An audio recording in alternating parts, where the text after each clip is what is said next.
में ऐसी शख्सियत है जो औरैया जनपद में, क्या उत्तर प्रदेश में एक ऐसा कद रखने वाले हैं, अगर किसी को किसी भी प्रकार से प्रताड़ित किया जाता है तो एसपी से लेकर आईजी, डीआईजी और तो और एक ट्वीट पर पूरा प्रशासन हिल जाता है। ऐसी हमारे बीच में शख्सियत है डोमा पर्सन के प्रदेश अध्यक्ष भाई नीरज चक जी। नीरज चक जी से हम चाहेंगे इस समाज में एक नई दिशा देने का कार्य करें और हमारे बीच में नीरज चक जी आए और अपनी बात को मजबूती से रखें। बहुत बहुत धन्यवाद। आप जो है ऐसी एक दिशा दें यहाँ से कंचौसी बाजार से एक नई क्रांति की शुरुआत हो। नीरज चक, धन्यवाद। मैं अपनी बात रखने के पहले सबसे पहले करवा के सागर तथागत बुद्ध को नमन करते हुए कोट कोट दंतों की मसीहा, भारत के भाग्य विदाता, नारियों के मुक्तदाता परम पूज्य बाबा साहब पुरुषोत्तम अम्बेडकर जी को कोट कोट नमन करते हुए और हमारे बहुजन समाज में जन्मे समस्त महापुरुषों और गुरुओं को नमन करते हुए आज कंचौसी के अम्बेडकर पार्क में आए समस्त हमारे भाई बुजुर्ग, मातृशक्ति और जो भी मंचासीन और जीवन संगठनों के लोग आए हैं, सबका मैं बहुत बहुत साधुवाद देता हूं।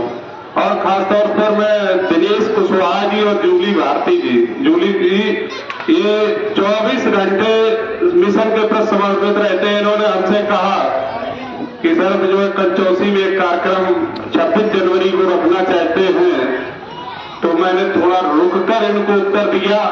उसका कारण मैं बताऊंगा। साथियों, मैंने इनसे कहा कि देखो 26 जनवरी है, हम लोग शिक्षक हैं और हम लोगों को अपने विद्यालय में भी कार्यक्रम करने होते हैं। खासतौर और भी कार्यक्रम हमारे लगे हुए थे, वो सारे कार्यक्रम हमने जो है जो 2 बजे के बाद थे, तो हमने कहा दिनेश जी मैं आपके कार्यक्रम में रहूंगा। तो आज बड़ा अच्छा लगा कि इस कंचौसी के मंच पर बहुजन कहते हमारे यहाँ सभी लोग हैं, शिखरवार जी बैठे हैं, पाठक जी भी हैं, और बड़ा अच्छा विचार दिया कि मौलिक अधिकार मिशन के तहत आप कारवा को बढ़ाएं। तो हमें लगता है जैसे बाबा साहब अम्बेडकर को अम्बेडकर टाइटल देने का काम उनके गुरु जी ने किया है, ऐसा हमारे पाठक जी ने जो है इनको कर दिया है। मैंने बात की, दिनेश जी ने हमारे पास प्रस्ताव रखा कि हम सोचते हैं कि संविधान पे हमला हो रहा है तो संविधान जागरण, जन जागरण चौपाले लगाई जाए। तो मैंने इनको कहा कि जब हमारे पास समय मिलेगा, कुछ हमारी जो है जिम्मेदारियां हैं, उन जिम्मेदारियों के बाद जो भी समय मिलेगा वो समय आपका होगा और आपके जो भी कारवा होगा उसके साथ में कंधे से कंधा मिला के कार्य करूंगा। और इन्होंने जब भी कहा तो मैंने कोशिश की, पंकज भाई की भी बड़ा तारीफ करते। तो आज साथियों, आज 76वां जो गणतंत्र दिवस है, इस पर मैं सभी को बहुत बहुत बधाई और साधुवाद देता हूं। आज बात आई गणतंत्र की। ये संविधान बाबा साहब अम्बेडकर ने 26 नवंबर 1949 को ही ये तैयार हो गया था और ये 26 जनवरी 1950 को पूर्णतः लागू हुआ। और ये लागू क्यों हुआ? क्योंकि जो बन गया था तो 26 नवंबर 1989 को लागू हो जाता। कुछ अनुच्छेद लागू कर दिए गए थे 15 की, यहाँ की व्यवस्था चलती रहे। तो मैं आपको बता दूं कि आजादी के पहले बहुत से लोग कहते हैं कि भैया राजनीतिक बात ना करना, जो वोट डालता है वो व्यक्ति राजनीतिक होता है। भले ही हम किसी पार्टी का समर्थन ना करते हो, लेकिन अगर आप वोट डालते हैं तो राजनीतिक है, किसी न किसी दल, किसी भी प्रत्याशी को वोट जरूर देते हैं। हम लोग भी देते हैं, ऐसा नहीं कि भाई हम लोग अगर वोट बनाते हैं, वोट डलवाते हैं, वोट देते भी है। हमारा सभी काम है और भी काम सरकार सौंप रखी है तो उसको भी करते हैं। क्योंकि तो साथियों, जब कांग्रेस पार्टी थी इसके पहले जब ये देश स्वतंत्र नहीं हुआ था तो पंडित जवाहरलाल नेहरू ने 26 जनवरी 1930 को रावी नदी के तट पर तिरंगा मतलब अपना दूर सुधार कहा कि हम 26 जनवरी को, पहले से मोबाइल नहीं चलते थे, हम अपने स्वतंत्रता की बात करेंगे, स्वतंत्रता दिवस मनाएंगे। तो जब देश स्वतंत्र हुआ तो अंग्रेजों ने ऐसा काम किया कि भाई वो 26 जनवरी कहीं नहीं, 15 अगस्त को देश स्वतंत्र कर दिया। अब बाबा साहब को जब ड्राफ्टिंग कमेटी का चेयरमैन बनाया गया, उन्होंने जब संविधान लिखा तो 26 नवंबर 1949 को लागू बन के तैयार हो गया। तब उन्होंने कहा अब क्या कहें, 26 जनवरी जो अभी तक हम मनाते रहे, ये कब तो उन्होंने कहा चलो ये 2 ही महीने के बाद है, हम पूर्णतया संविधान 26 जनवरी 1950 को लागू करेंगे। लेकिन संविधान लागू हुए आज 7 दशक बीत चुके हैं और अगर संविधान को थोड़ा हटा दे तो हम उसी जगह खड़े थे जहां पर संविधान के पहले थे। साथियों, आज जो चमक आई है, तो जब ये समान विधान हुआ तब हमें हमारे बीच में डॉक्टर, इंजीनियर, टीचर ने, यहां तक हम कहेंगे कि ग्राम प्रधान से लेके और एमपी तक आरक्षण से ही बने। बहुत से हमारे सब साथी हैं, वो कहते क्या भाई आरक्षण आरक्षण आरक्षण, तो मैं उनको भी आज बता देना चाहता हूं, अगर सुन रहे हो ये कंचौसी में, कि जब आरक्षण लागू हुआ तो हम लोगों की क्रय शक्ति बढ़ी, और क्रय शक्ति बढ़ी तो आपकी दुकानें चलने लगी। हमारे बैध समाज के लोग, भाई पैसा हमें नौकरी मिली तो आरक्षण की वजह से मिली।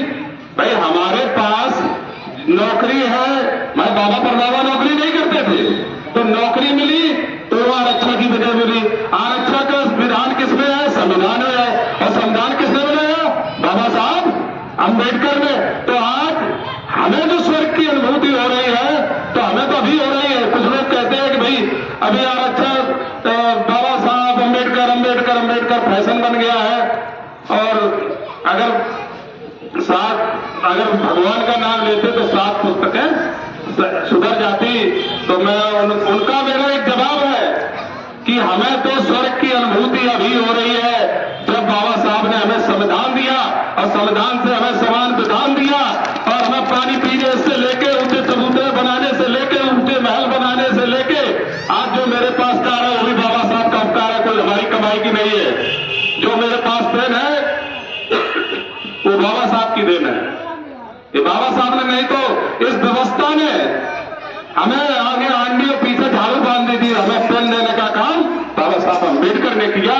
तो ऐसे महामानव को मैं भगवान ही समझता हूं कि जिसने मुझे आज जीने का और सम्मान से रहने का अधिकार दिया, तो आज हम स्वर्ग की अनुभूति कर रहे हैं। और जो लोग भगवान को सुमरेंगे वो जाके भैया स्वर्ग जब प्राप्त हो जाए तब वो स्वर्ग की प्राप्त कर ले।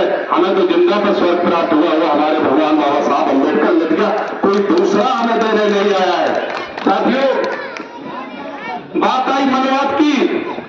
बहुत से हमारे साथी हैं कि अरे तुम हमारे बहुत से हर वर्ग के साथी, ब्राह्मण भी हमारे दोस्त हैं, तो लोग कहते हैं तो हमको गालियां देते हो। मैंने कहा कैसे? बोले यार मनवाद तो हमने, अगर तुम मनवादी हो तो निश्चित आपको गाली दे रहे हैं। अगर संविधानवादी हो तो सब हमारे भाई हो, अगर संविधानवादी हो तो हमारे भाई हो। क्योंकि मैं भी इस आडंबर की व्यवस्था में था जब मैं पढ़ता था।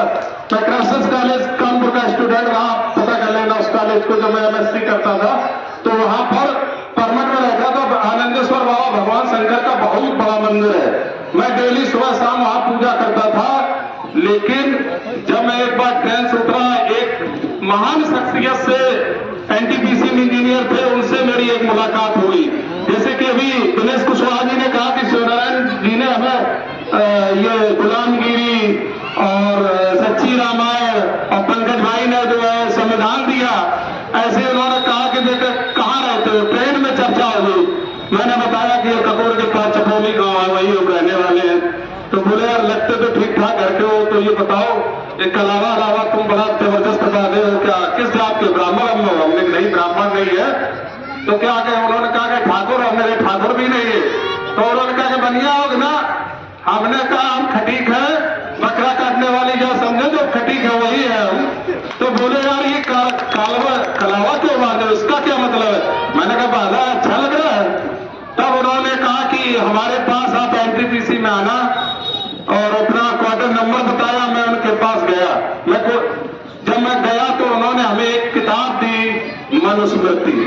और जब मनुस्मृति दी तो हमें इतनी किताबें हैं तो मेरी एक आदत है, पहले किताब को पलटता बहुत हूं पढ़ने से पहले। तो उसमें कुछ अंडरलाइनें थी। तो उसमें एक लाइन जो हमारे साथी बैठे हैं वो बुरा न माने, और उसमें क्या व्यवस्था थी, जो मन विधान चलता था इसके पहले, उसमें लिखा है मनुस्मृति में कि यही ग्रहण शूद्र चमारम बिना गुणाम पंच बनाम। पढ़ के देख लेना, आप लोग समझ जाएंगे। संस्कृत में लिखा है, क्योंकि हम लोग पढ़े लिखे नहीं थे और मैं संस्कृत को भी जानता हूं। तो मैंने उसके अर्थ को समझा और जाना। उसी दिन से हमारी सारी व्यवस्था बदल गई कि बिना गुनाह के भी हमें पंच पनाह मारे जाएंगे। तो इससे अच्छा है कि हम संविधान को अपनाएं, समान व्यवस्था हो रहे। अब बाबा साहब अम्बेडकर ने जो हमें संविधान दिया, उसी दिन से हम संविधानवादी हो गए। मैं उनको भी बहुत बहुत धन्यवाद देता हूं। और उन्होंने एक आग लगा दी कि आज हमारा होता क्या, जो समाज, जो हमारे बड़े बुजुर्ग बैठे हुए और हमारे साथी, सामाजिक आदमी का जो मुंह होता है वो समाज की तरफ और पीठ परिवार की तरफ होता है। लेकिन जब से बाबा साहब अम्बेडकर ने शिक्षित कर दिया तो दोनों काम होने लगे। परिवार से भी लाभ पड़ती है और समाज से भी लाभ पड़ती है। ये भी क्लियर है, क्योंकि अभी स्कूल से सीधे आए, पता नहीं घर कब पहुंचेंगे, क्या क्या बातें सुनने पड़ेंगी, तो एक अलग की बात है। और समाज में भी लोग सोचते हैं कि ऐसा तो नहीं नीरज चक्कर को विधायकी को चुनाव लड़ने और इसलिए ज्यादा ये कूद रहे हैं, लोग कहते हैं। और बाबा साहब अम्बेडकर ने की बात तो सभी ने माने कि शिक्षित बनो, शिक्षित बन गए, जब सब पढ़ाने में लगे हुए हैं। और कि संगठित हो जाओ तो संगठित भी हुए। उन्होंने कहा संघर्ष भी किया तो संघर्ष भी कर रहे हैं, लेकिन उसमें थोड़ी गलती रहेगी, जागरूक ज्यादा हो गई, वो जातियों में संगठित हो गए। हमें तो बड़ा हंसी आती है, कोई खटिक सेना बनाए है, कोई चमार सेना बनाए है, कोई कुशवाहा सभा बनाए है, कोई यादव महासभा बनाए है, कोई कुर्मी कहार काशी गढ़िया महासभा बनाए हुए हैं। तो उनको बता दे कि आप ब्राह्मण है नहीं, क्षत्रिय है नहीं, वैश्य है नहीं, तो सभी लोग क्या हुए, शूद्र हुए। अहिर गढ़िया कुर्मी काशी खटिक पासी धोबी धानक चमार कोरी, ये सभी शूद्र हैं साथियों। और बड़ी बात है संविधान में, क्योंकि अभी याद आ गया मेरा फोन है, एक शंकराचार्य हैं, पुरी के शंकराचार्य, उन्होंने एक पेपर में कटिंग आई है, मेरे पास सुरक्षित है। उन्होंने कहा कि बसंत पंचमी को हम पूरी 4 पीठ है, आपको पता होना चाहिए, 4 पीठ है और एक विशेष जात का उसमें अधिकार है। उन्होंने कहा कि बसंत पंचमी के दिन एक नया संविधान हम लोग बना के प्रधानमंत्री को भेजेंगे और हिंदू राष्ट्र बनाएंगे। तो मैं इन पुरी के चारों शंकराचार्यों से मेरा चैलेंज है कि आप एक छोटे से गांव को पहले हिंदू बना के देखें, तो मैं भी हिंदू बन जाऊंगा, मैं भी आपके साथ चलूंगा। पहले एक गांव को हिंदू बना के देखें, क्योंकि जब वोट और उसकी बात आती है तो हम, अगर मुसलमानों से लड़ाने की बात आती है तो तुरंत हमें हिंदू बना दिया जाता है। बगल में कानपुर लगा है दिनेश जी, यहाँ पर आपने देखा हो दंगा होते थे तो मुसलमानों खटीक लगा दिया जाता था, क्योंकि वो जानते थे मरेंगे तो खटीक मरेंगे, इधर मुसलमान मरेगा। तो आज लड़ना बंद हो गया, क्योंकि वो पढ़ गए, उन्होंने संविधान पढ़ा। साथियों, तो जाति के नाम से अगर हमें मुसलमानों से लड़ाना होता तो हिंदू बना देते, नहीं तो फिर कहते नहीं तुम चमार हो, तुम कोरी हो, तुम खटीक हो, तुम पासी हो, तुम गढ़रिया हो, तुम हीर हो, और बड़ी बड़ी मतलब क्या क्या नहीं होता है। तो उन्होंने कहा कि हम हिंदू राष्ट्र की कल्पना कर रहे हैं। तो ये जो मौलिक अधिकार रक्षा मिशन से हम लोगों ने कारवा उठाया, मैं आपको बता दूं, इस संगठन या इस मिशन का कोई भी व्यक्ति राजनीतिक पद धारण नहीं करेगा, और जो भी करेगा वो पहले उसको इससे रिजाइन देके अलग होना पड़ेगा, क्योंकि ये जो मिशन चलेगा पूरा आरएसएस के पैटर्न पे चलेगा। हम लोग इससे नेता निकालेंगे, नेता बनेंगे नहीं, क्योंकि संगठन जितने होते हैं वो नेता बनाने की मशीन होते हैं। ठीक, इन्हीं संगठनों से चाहे कोई भी देख लो, जिस पार्टी का कोई सामाजिक संगठन अच्छा नहीं, वो संगठन, वो पार्टी हमें ज्यादा लंबे दौर की नहीं होती है। कोई पार्टी देख लीजिए, मौजूदा में आप देख लीजिए जितनी भी है। तो साथियों, जो भी है आज संविधान संगोष्ठी पे सारे लोग इकट्ठे हुए, बहुत से वक्ताओं ने अपनी बात कही, संविधान के विषय में सारे लोगों ने बता दिया। हमारी बहन ने बहुत अच्छी तरह से बताया, जूली दी ने, और सारे लोगों ने मौलिक अधिकार के विषय में, और हमारे जो साथी लोग बैठे हैं। लेकिन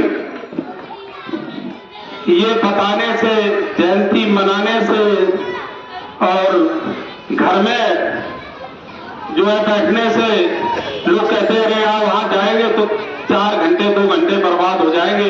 तो उन लोगों से मैं कहता हूं कि अगर इतने ही समय का सदुपयोग किया होता तो कंचौसी से निकल के आज जो है कानपुर पहुंच गए होते। कंचौसी में नहीं, ढिकियापुर कंचौसी न हुआ, सूखमपुर कसापुर हुआ, नहीं पड़े होते। तो साथियों, समय का सदुपयोग करो। हमारे पास भी 24 घंटे समय है, बाबा साहब के पास भी 24 घंटे का समय था।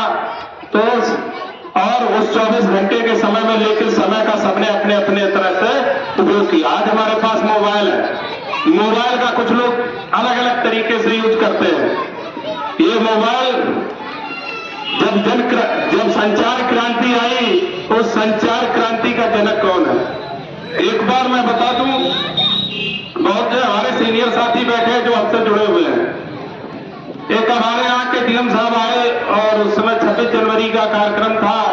कई महापुरुषों की और स्वतंत्रता सेनानियों की फोटो लगी हुई थी, लेकिन उस फोटो में डॉक्टर B.R. अम्बेडकर की फोटो नहीं थी।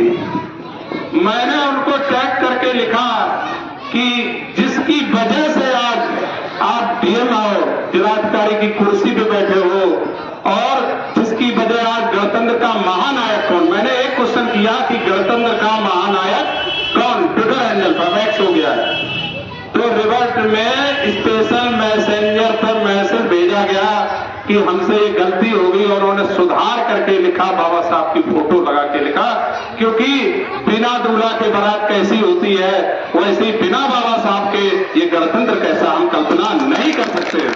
तो साथियों, बोलना सीखो, क्योंकि लोग कहते हैं मेरे भैया बहुत हमारे साथी हैं अध्यापक लोग, यार रहने दो भैया, अगर राजनीति को मतलब नहीं, नौकरी है तो मैं बता दूं उनको कि नौकरी जितना मिलना कठिन है, उससे 10 गुना ज्यादा जाना कठिन है। क्योंकि लोग कहते हैं सबसे पहले अगर कोई लड़ाई हो जाए गांव में, और हम देवियापुर रहते हैं, सबसे पहले मेरे ही नाम लिखवा देंगे, क्योंकि जानते हैं कि ये नौकरी में है। तो ऐसे कई झंझावात आए और सभी से निपटा, कोई कुछ होता नहीं है। क्योंकि अगर जिसने संविधान को पढ़ लिया तो वो निडर हो गया, क्योंकि बाबा साहब ने हमें ऐसा कवच दिया है, और उस कवच को लोग जो है नहीं समझ रहे हैं। बहुत से लोग बहुत व्यस्त हैं। हमें हमारे तमाम लोग पंडाले बड़ी माता बहने अपने अपना चलना शुरू कर दिए, उन्होंने कि भैया खाना वाना बनाना है। तो मैं जो हमारी महिलाएं बैठी है, मां शक्ति बैठी, मैं उनको बता दूं कि इस देश में जब संविधान नहीं था तो मनोविधान चलता था, उसमें 4 वर्ण थे, ब्राह्मण क्षत्रिय वैश्य शूद्र। एक पांचवी भी जाति थी, वो थी महिला जाति। कौन थी? महिला जाति, जिसको पढ़ने का अधिकार नहीं, उपभोग की वस्तु समझा जाता था। हमारे जितने भी चाहे हम रामायण देखे, महाभारत देखे, यहाँ तक कि राजा जो है महिलाओं को, अपनी पत्नियों तक को जुआ पर रख देते थे, हार जाते थे। उदाहरण है। तो इस तरह का सम्मान, अभी हमारी बहन ने जिक्र किया कि एक हमें महिला मिल गई, उसने कहा कि तुम्हारे बाबा साहब की वजह से। तो बहुत अच्छा जवाब, इनके लिए एक तालियां बजा दो कि इन्होंने बहुत अच्छा जवाब दिया कि पहले जौहर प्रथा, सती प्रथा वगैरह चलती थी। और जौहर प्रथा क्या होती, जो पुराने लोग हैं कि अगर कोई किसी महिला का अगर आदमी खत्म हो जाए, उसका पति खत्म हो जाए, तो उसी के साथ में जिंदा जला दिया जाता था। विधवा विवाह बाबा साहब ने शुरू करवाया। भाई ठीक है, जो मर गया तो ठीक है, सबको अपने जीने का अधिकार है। तो महिलाओं को उस दलदल भरी जिंदगी में जो आज बराबर पे खड़ा किया, वो बाबा साहब अम्बेडकर ने किया। अब मैं आपको बता दूं कि बाबा साहब अम्बेडकर ने जो हिंदू कोड बिल के चक्कर में कानून मंत्री के पद से इस्तीफा दे दिया था, तो ये भारत देश की समस्त महिलाएं, चाहे वो SC की हो, चाहे OBC की हो, माइनॉरिटी की हो, या जनरल समाज की हो, उनको समझना चाहिए कि बाबा साहब अम्बेडकर ने तो उनके सूझ थे। जब इस देश की अंतरिम सरकार बनी और जिसके प्रधानमंत्री पंडित जवाहरलाल नेहरू और बने, बाबा साहब उस अंतरिम सरकार में कानून मंत्री बनाए गए, तो उन्होंने उस विषय पर जब वो कानून मंत्री बनाए गए तो उनके दो इशू थे, एक महिलाओं को बराबर का अधिकार हिंदू कानून में, और जो सवर्णों को बैकवर्ड पिछड़े वर्ग साथी है जो हमारे बेटे समझ रहे होंगे कि उन्होंने कहा था मंडल कमीशन, उन्होंने कहा था पिछड़ों को भी आरक्षण दिया जाए। तो मंडल कमीशन गठन भी किया गया और गठन करके उसकी रिपोर्ट भी आ गई, लेकिन वो रिपोर्ट वो जो है लागू नहीं की गई। आपको बता दें जब बाबा साहब अम्बेडकर का 1956 में 6 दिसंबर 1956 को परिनिर्माण दिवस हुआ तो बाबा साहब अम्बेडकर के इस मिशन को सभी लोग भूल गए थे। बाबा साहब का नाम एक तथाकथित व्यवस्था के लोग जो बाबा साहब और संविधान के विरोधी थे उन्होंने दमन करने का काम किया। तो उस समय रामस्वरूप वर्मा जी और ललित सिंह यादव जी जो आपके कानपुर देहात के रहने वाले हैं, ये भुजक के पास में किनारा के, इन लोगों ने मिशन चलाया और 64 में माननीय दीना भाना जी ने एक कांसी राम जैसे जो उनके यहाँ एक कोई लैब के असिस्टेंट थे जो थे कांसीराम जी, तो जब उनको समझाया बाबा साहब के विषय में और कांसीराम को बाबा साहब की एक किताब दे दी, बाबा साहब अम्बेडकर की बताया, उसी दिन से हमने नौकरी छोड़ दी, घर द्वार छोड़ दिया और निकल पड़े मिशन को लेके। एक बार लोगों ने कहा कि भाई कांसीराम जी से पूछा कि एक ने कहा भैया कि बाबा साहब पूरे घर है पूरा अम्बेडकर साहब को भूल जान गए, तो बोले तुम जिंदा कैसे हो? जिसने बाबा साहब को पढ़ लिया तो तुम जिंदा कैसे हो? मैंने तो सिर्फ बाबा साहब को कुछ ही पढ़ा तो मैं घर द्वार छोड़कर और निकल पड़ा हूं। और उन्होंने बाबा साहब को पुनर्जीवित कर दिया। उन्होंने ऐसे मसीहा को मैं कोट नमन करता हूं। और आज जो हमें सदरी पहने और जो हमारे बीच में चमक धमक है, तो अगर हम बहुजन राजनीति का नायक कह दें तो मनोहर कांसीराम जी थे। आज सारी चीज को किस उन्होंने लेके चले थे और कहां पर हम लोग पहुंच गए, मैं उस पर इसको नहीं करता हूं, जो जिम्मेदार लोग हैं उसको समझेंगे। आज एक संविधान बनाने की बात आई और तमाम हमारे संविधान के जो रक्षक हैं, नेता हैं, अभी अपना बाहें भगाएंगे, लेकिन अभी किसी को होश नहीं है क्योंकि संविधान पर डाका डाला जा रहा है। संविधान में कहा कि ये धर्मनिरपेक्ष है, तो धर्म विशेष को बढ़ावा क्यों? अभी दिल्ली में इलेक्शन चल रहा है, दिल्ली के इलेक्शन में जो वहां का सीएम है अरविंद केजरीवाल, उसने ऐलान किया है कि जब हम सत्ता में आएंगे, दोबारा आएंगे, तो हम पुजारियों को और मौलवियों को 18,000 रुपए मासिक वेतन देंगे। तो उसके लिए हमारे जो संगठन के चेयरमैन है, पूरे भारत में कोई नेता नहीं है जिसने इसकी आवाज उठाई हो।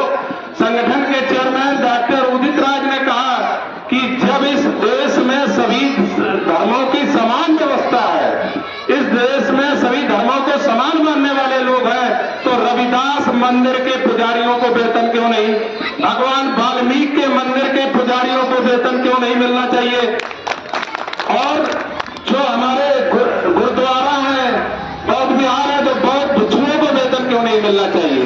अगर हम संविधान में समान विधान है तो जितने भी इस भारत में धर्म है, हिंदू मुस्लिम सिख ईसाई पारसी जैन बौद्ध जितने भी धर्म है, सबके जो धर्मावलंबी हैं सबको वेतन दिया जाए, ऐसी मांग हमारा संगठन कर रहा है। और इसके लिए अभी जंतर मंतर पर प्रदर्शन में भी हुआ, बड़े स्तर पर हम लोग इसकी लड़ाई लड़ेंगे। और संविधान को भैया ये सब हो जाएगा, इतना तो सुन लीजिए, बस थोड़ी देर में मैं अपनी बात को समाप्त करूंगा। संविधान को आत्मसात करने की जरूरत है।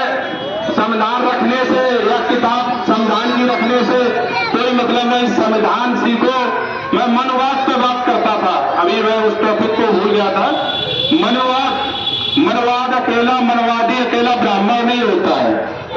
मनवाद जिसने मनवादी है, जो बढ़ गया है, जो अपर क्लास हो गया, कोई क्रिमिनल नहीं है, वो अपने छोटे भाई से भूल जाता है। उनको हम इनमें बैठने वालों को शर्म आती है। अभी दिनेश जी ने कहा कि शायद किसी भी स्कूल में अभी 26 जनवरी को बाबा साहब की फोटो रखी गई, तो हमारे सुखमपुर के लोग बैठे हैं और इस चीज का गवाह है। जब भी 15 अगस्त 26 जनवरी होती है समस्त जितने भी हमारे आज क्रांतिकारी साथी जो भी हमारे शहीद हुए थे सभी की फोटो रहेगी। लेकिन गणतंत्र दिवस पर आप फोटो देख लेना, अभी मेरी फेसबुक वॉल से सिर्फ बाबा साहब का ही चित्र वहां रखा रहता है मेज पर, क्योंकि बात वो नहीं है, बात पक्षपात की नहीं है, हमें किसी से झगड़ा नहीं है। जिसने भी अपने समाज में जो भी काम किया समाज के उत्थान के लिए किया।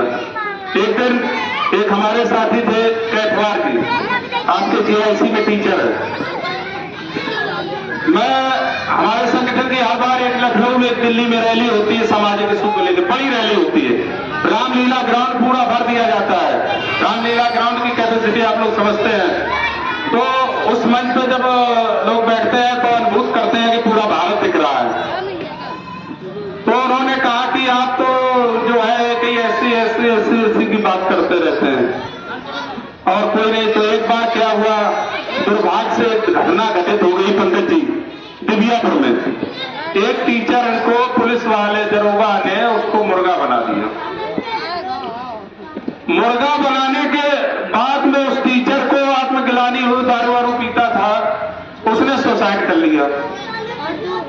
पता कर लेना उस विषय में, वो कानपुर रहा और 10-12 दिन के बाद वो खत्म हो गया। कुछ लोगों ने, मैं ज्यादा उस समय समाज नीति में नहीं था, वो छप्पर उठा के मेरे कंधों पर रख दिया। मैं उनका नाम नहीं लेना चाहता हूं।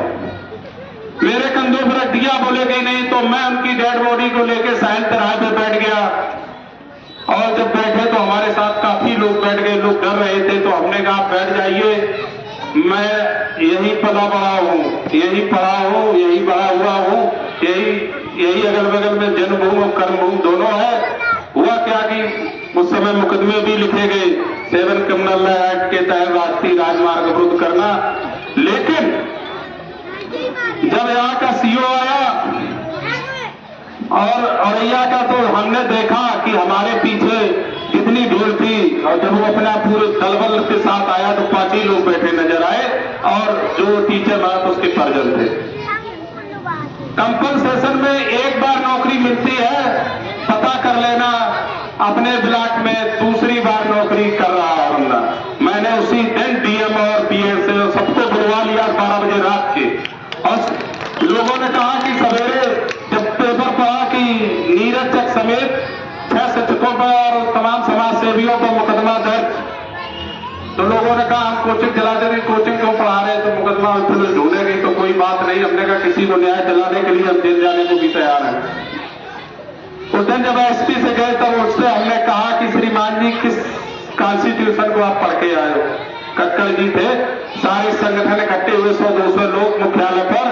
मैंने कहा ये डाइवर्टेड नेशनल राजमार्ग है तो इसलिए 7 क्रिमिनल लॉ एक्ट की धारा इसमें प्रभावी नहीं होती है। और उसको और बताया कि हमने कोई तोड़फोड़ नहीं की है, कोई मार्ग अवरुद्ध तो मार्ग पहले ही था। तो सारे लोगों को मुकदमा वो डिस्पोजल किया गया और आज उसको नौकरी भी मिली। तो इस तरह से जो संविधान को जान जाता है तो निश्चित ही वो निडर हो जाता है। दिनेश भाई की बात आई, ऐसे कई ऐसी बातें आती है। एक बार एक लोग नहीं माने, लखनऊ घटना थी, एक डायरेक्टर था आनंद सिंह, नाम बता दें आपको, पता कर लेना। 9 साल से वो वहीं पे बाल विकास पुष्टाहार में बैठा था। उसने धोखे से हमारे संगठन की 2 CDPO थी, बाल विकास परियोजना अधिकारी जो PCS होती है, उनको सस्पेंड कर दिया सिकरवार जी। जब मैं उनसे मिलने गया, उस समय प्रदेश का महासचिव था, तो उन्होंने कहा कि तुम कैसे यहाँ पे आ गए? आपको याद? मैंने क्यों? मैं इस प्रदेश के SC/ST कर्मचारियों का जनरल सेक्रेटरी हूं, तो मैं तो अपनी बात चीफ सेक्रेटरी भी रख दूंगा, मुख्यमंत्री भी रख दूंगा, मिलने तो किसी से मिल सकते हैं। और जब उसके पीछे मैं पड़ा तो मैं किसी के पीछे हाथ धोकर नहीं पड़ता, ना के पीछे पड़ जाता हूं। और उसका पूरा चिट्ठा एक RTI के माध्यम से मंगाया, 342 करोड़ का उस पर पंजीरी घोटाला निकला। और ABP न्यूज ने उस समय पढ़ लेना 2017 में हमको डिबेट पर बुलाया और वो दोनों महिलाएं थी जिनको किस कारण से सस्पेंड किया गया। तो इसलिए जो हिम्मत नहीं हारना चाहिए, एक ट्वीट किया, पूरा सिस्टम हिल गया, तो ये ट्यूट ऐसे नहीं हो जाता। आप भी कर लीजिए, क्योंकि बहुत दिनों की मेहनत हो जाती है और सिस्टम से लोगों की मदद करते रहते जितना हो सकता है, क्योंकि हमारे पास कोई ताकत नहीं है। हम आपके नाली खड़ंजे और ये जो है भवन निर्माण ये नहीं करवा सकते, क्योंकि हमारे पास कौन सी नहीं, तो हम तो एक प्राइमरी के अध्यापक हैं। लेकिन बाबा साहब ने जो मिशन दिया, तो मैं सोचता हूं कि ये समाज का जो कर्ज है मेरे ऊपर, आज जो हम चकाचक घूम रहे हैं, तो ये समाज का कर्ज है, क्योंकि जात प्रमाण पत्र का हमने भी प्रयोग किया है। अगर जात प्रमाण पत्र का हमने प्रयोग किया है ना, समाज के कर्जी हो गए कि नहीं हो गए? अगर समाज के कर्जी है तो समाज के प्रति हमारी जिम्मेदारी बनती है। और जो भी हमारे गांव के भी लोग हैं, जब मैं इस विद्यालय में नहीं था, उसके पहले विद्यालय कैसा था, अब विद्यालय कैसा है, ये किसी को बताने की जरूरत नहीं है। तो कई ऐसी चीजें हैं और उस पर लगना चाहिए। तो ये संविधान की देन है और संविधान की व्यवस्था से आज हम यहाँ पर खड़े हैं। यहाँ तक कि हमने बहुत 20 साल हो गए आंदोलन में डॉक्टर उदित राज जी के साथ में काम करते करते, चाहे वो आरक्षण विरोधी कानून के लिए हम लोगों ने धरना दिया, और क्रीमी लेयर पे एक बार और बात आई थी कि आप समझ लो कि 6 लाख कमाने वाला बैकवर्ड का वो गरीब नहीं है, और 8 लाख सवर्ण का कमाने वाला वो गरीब है। तो लोग हमारे तर्क नहीं करते हैं, तर्क करने में कोई हर्ज नहीं है। तो हम लोगों ने, हमारे साथी ने कहा कि भैया आरक्षण से सब व्यवस्था बदल गई, तुम्हें आरक्षण मिल गए तो तुम मास्टर हो गए, तुम बहुत बोलने लगे। मैंने इनसे कहा कि थोड़ी देर विद्यालय जी, और उन्होंने कहा कि आरक्षण से देखिए कि जब हम पढ़ लिख के हम बड़े हुए और आरक्षण से हमें नौकरी मिल गई, तो हमने एक बढ़िया घर बनवाया। तो ईंट भट्टे तो हमारे नहीं है, सीमेंट सरिया की फैक्ट्री तो हमारी नहीं है। हाँ, इतना जरूर है कि हमारे समाज के मजदूर और मिस्त्री जरूर है, इतना जरूर है। लेकिन जब मेरी आर्थिक तरक्की हुई, तो मैंने एक लेख लिखा था, गणेश जी, सहारा में छपा है, उसमें लिखा था हमने के दलितों के आरक्षण से सवर्णों की आर्थिक तरक्की हुई है, और अगर वो ना माने तो मैं उनसे खुला डिबेट कर सकता हूं, कोई भी विद्वान हो, कि आरक्षण से, दलितों के आरक्षण से सवर्णों की आर्थिक तरक्की हुई है। क्योंकि हमारे ईंट भट्टे नहीं, हमारी मोटरसाइकिल की एजेंसी नहीं, ट्रैक्टर की एजेंसी नहीं, हमारे जो है ट्रक की एजेंसी नहीं, हमारे पास ईंट भट्टे से लेके कुछ भी नहीं है। तो फिर ये 1000 रुपया हमारे 17 मास्टर साहब बैठे, हम लोग बैठे, राजकुमार जी बैठे हैं, और जितने भी लोग हैं, हमारा तो 1000 रुपया ऐसे ही चला जाता। भाई मोबाइल की कौन सी भाई फैक्ट्री लगी हुई बताओ? मोबाइल तो कौन से, ये कपड़े की जूट मिल हमारी है। तो अगर हमें आरक्षण से नौकरी मिली तो आर्थिक तरक्की आप ही हुई। अगर इस देश की 80% जनसंख्या जो एससी की मान लीजिए 21% रिजर्वेशन है और ओबीसी का 27% है, जिस समय ये 50% जनसंख्या भूखी नंगी घूम रही होगी, तो आपकी ऊंची ऊंची कोठरियों पर पुताई नहीं हो पाएगी, मैं दावा कर रहा हूं। इसलिए आरक्षण के तहत जो उस समय कहा गया था कि इन्होंने कहा कि एक ये जो मौजूदा व्यवस्था चलेगी, उन्होंने कहा मैं आरक्षण ऐसी जगह पहुंचा दूंगा जहां कोई मतलब ही नहीं रहेगा आरक्षण का। मतलब निजीकरण, अभी बिजली विभाग का निजीकरण हो रहा है, शिक्षा विभाग का निजीकरण हो रहा है, स्वास्थ्य विभाग का निजीकरण हो रहा है। आप सरकारी अस्पताल में जाइए तो 1 रुपए का पर्चा बन जाता है। ये किसकी वजह से? संविधान की वजह से। प्राइवेट स्कूल उसमें जाओ, प्राइवेट आप अस्पताल में जाइए, खड़ा नहीं होने देगा, क्या पैसा है बताइए, और उन पर खुद पर विश्वास नहीं है। चाहे सरकारी व्यवस्था को परेशान किया जा रहा है। हम टीचर हैं, हमारे गांव के लोग जो बच्चे हैं वो प्राइवेट स्कूलों में पढ़ने जाते हैं। कुछ गार्जियन से हमने पूछा कि भैया ये बताओ, ये बच्चा का है वो आप भेज रहे हो, कभी आपने सूखमपुर से बैठ के ओमनी पे बैठ के दिव्यापुर की यात्रा करना, और जिस बस में या ओमनी पे जाते तुम एक बार यात्रा कर लेना मई के महीने में, अप्रैल के महीने में, तुमको समझ में आए। बोलेंगे साहब की तो है कई जो वन पढ़ाई होते हैं। तो हमने कहा हम लोग क्या बेवकूफ है क्या? हम लोगों को सरकार यहाँ तनख्वाह दे रही है, तमाम रुपया खर्च कर रही है। आप 3 साल सरकारी स्कूल, प्राइवेट स्कूल में बच्चा पढ़ा, हमारे यहाँ 3 साल पढ़ा के देखो, रोज आने दो। एक ये है कि आप उसको 600 रुपए जो है उसके भी देते हो, वाहन का भी, आप उसको बढ़िया टाई बेल्ट भी लेते हो। हमारे यहाँ किताबें फ्री मिले, ड्रेस के डीबीटी के माध्यम से पैसा है, फिर भी लोग नहीं खरीदते। और 1 साल के बाद अब हमसे मिलना हो, 1 साल तुम्हारा जो दिव्या प्राइवेट स्कूल में बच्चा पढ़े उससे कंपेरिजन करवा लेना। अगर वो उसको क्रॉस कर जाए तो मैं नौकरी रिजाइन कर दूंगा। और काफी लोग हुआ अपने के तीसरे पढ़ रहे, भाई तीसरे पढ़ रहा है उससे अजमानू, लेकिन वो बच्चा रेगुलर आता हो। भाई ऐसा नहीं है, क्योंकि जो व्यवस्थाएं बनाई गई हैं कम से कम आप उसको सहयोग तो करें। हमारे यहाँ जो सरकारी चीज होती या कहीं भी होती, लोग मानसिकता होती है सरकारी है जब हम लेट ही दो, पता लगे 15 दिन का स्कूल बंद हो जाए तो टोटी टोट ले। तमाम लोग ऐसे होते हैं। तो ये व्यवस्थाएं अकेले आपकी नहीं है, ये सबको सब भाई कोई चीज संस्था बनी, बाबा साहब अम्बेडकर का पार्क बना तो सभी लोगों ने सहयोग किया। तो सार्वजनिक संस्थाएं हमारे पैसे से। आप लोग कहते हैं कि भैया, बहुत से लोग कहते हैं कि अरे हमारे टैक्स से तुम्हें जो है तनख्वाह मिल रही है, हमने बहुत टैक्स दिया, आपको ये फ्री में राशन दे रहे हैं। मैंने कहा सुनो, भारत का हर वो बच्चा टैक्स देता है जो इस भारत की धरती पर पैदा हुआ। जब वो पैदा होता है किसमें टैक्स नहीं है बताइए? चाहे वो साबुन खरीदो तो कुछ सब में तो टैक्स है, यहां तक कि दूध और छाछ में भी टैक्स लगा दिया, कफन में भी टैक्स लगा दिया। तो ये तो सरकार है भाई, सब में भी टैक्स लगा दिया। लेकिन आज आप देख लो, बड़ी विडंबना है कि बाबा साहब अम्बेडकर ने हमें जो मताधिकार दिया, उन्होंने ऐसे नहीं दिया। 4 बच्चों की कुर्बानी दी, पूरा परिवार नष्ट हो गया। आज किसी के बच्चे के अगर थोड़ा कांटा लग जाए ना तो कहेंगे दिनेश जी छोड़ो तुम्हारी मीटिंग, हम बच्चे को पहले डॉक्टर से दिखा दे जाके। तो ये व्यवस्था है, तो ऐसे नहीं मिला। वो मताधिकार आप कैसे करते हैं?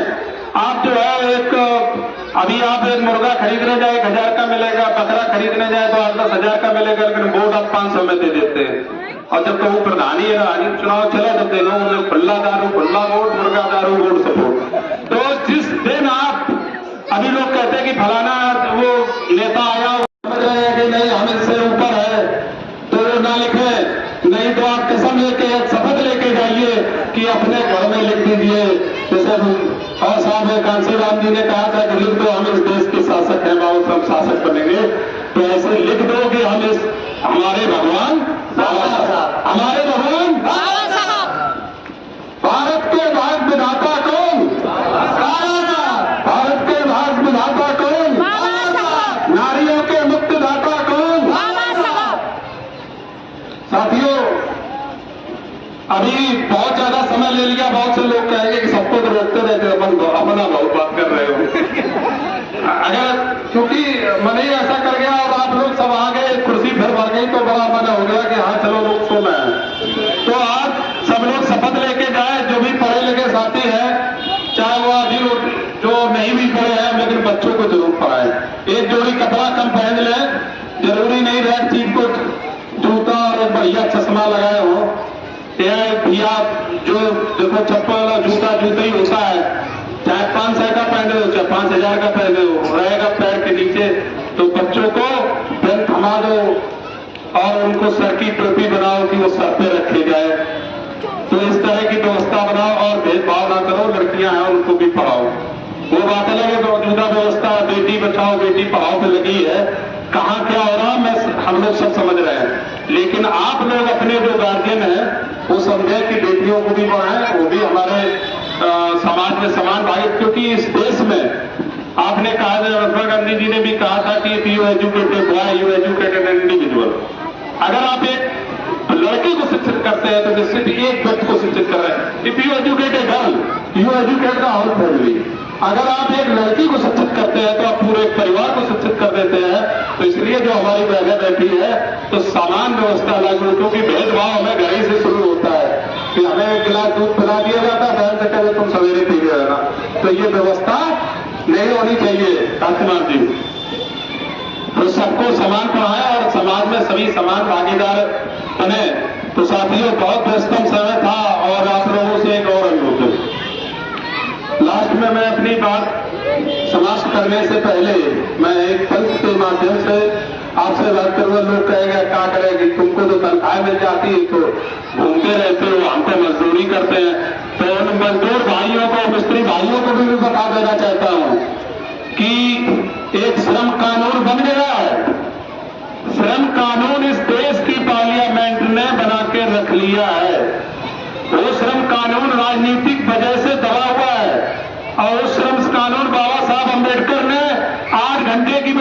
घंटी थी, सभी लोग 8 घंटे करते हो, 5 बजे के बाद वह करनी डरी व वसूली डरी।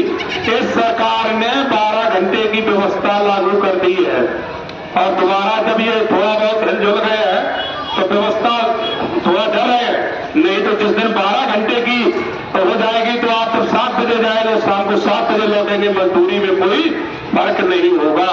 तो इसीलिए संविधान को बचाने के लिए हर व्यक्ति उतना ही महत्वपूर्ण है जितना दिनेश कुशवाहा, नीरज पंडित और ये जो है अशोक यादव जी, निहाल जी, सिकरवार जी, क्योंकि संविधान से ही समान व्यवस्था है। अगर सबल व्यक्ति है, अगर वो स्कूल में या किसी को थाने में मारे तो उसकी जांच ही नहीं पूछी जाएगी, उससे भी पूछा जाएगा, उसकी भी रिपोर्ट लिखी जाएगी। ये हमारे संविधान की व्यवस्था है। हम जाए अगर तो हमारी भी रिपोर्ट लिखी जाएगी।